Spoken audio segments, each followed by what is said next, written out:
So somebody at Beer Night Studios looked at Five Nights at Freddy's, looked at Dead by Daylight and said, what if both? But the survivors are wind-up rabbits and the map actively hates you.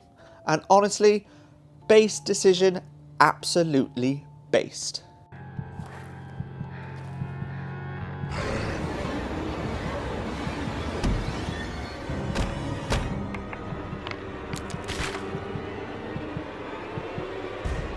So instead of another here's a trailer video, I wanted to actually break down the mechanics because there's more going on here than circus but scary.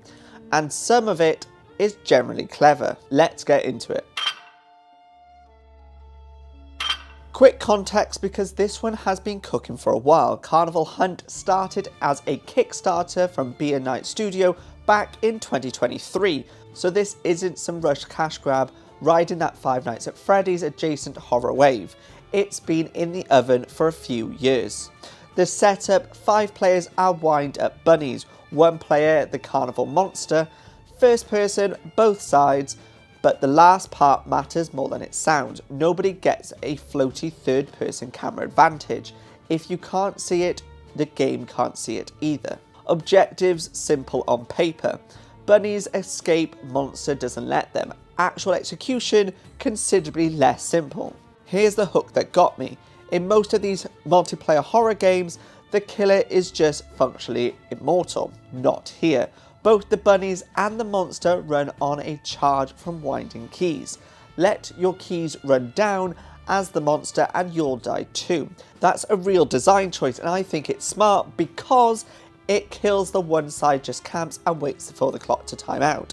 Strategy that ruins a lot of these type of games. The monster can't just patrol forever, it has to actually hunt, has to manage its own resources, and has to take risks to stay alive. That's tension on both sides of the table instead of just one.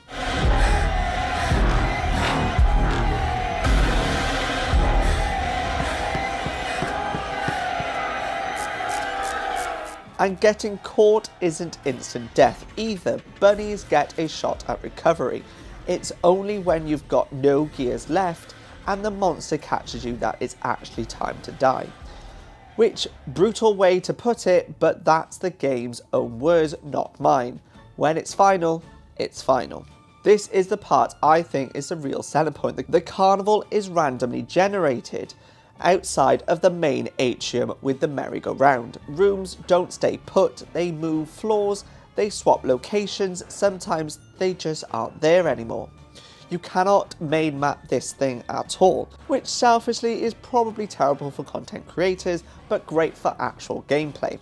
Generally one of the better answers I've seen to how do we stop horror multiplayer from getting it solved in 3 days. At launch we're getting 2 hunters. Early data info suggests distinct kits per monster, though I want to flag that specifics on abilities are still thin from official sources, so treat early tier list videos with some suspicion until people have actually hands-on time. Bunnies get active, passive and modifier gears to build towards more offensive or defensive playstyles, so there's a loadout layer underneath the chase itself.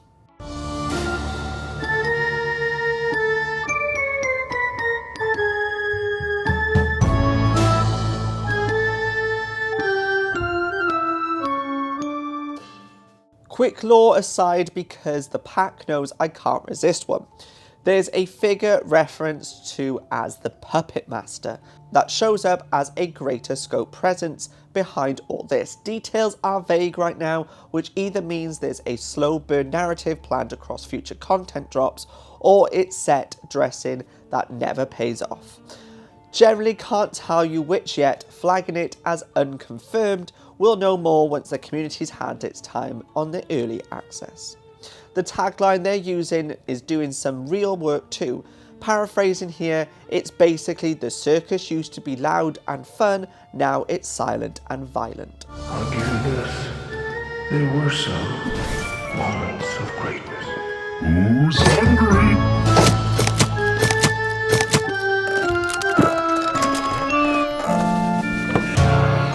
Simple, but it tells you the whole vibe in one breath. Real talk for the pack, this is early access. Approximately £15, which is 10% off at launch.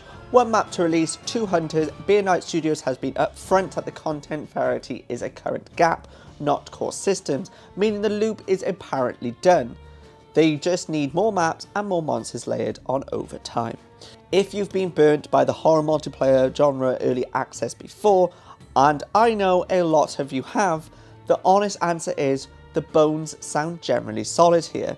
The resource tension design is smart, but the one map is a real limitation for week 2 and beyond. My warning would be this is a wait for a sale if you're not starving for a new multiplayer horror, though this might be a pick for some of you and a day one no question pick for the winding key mechanics alone have it sold.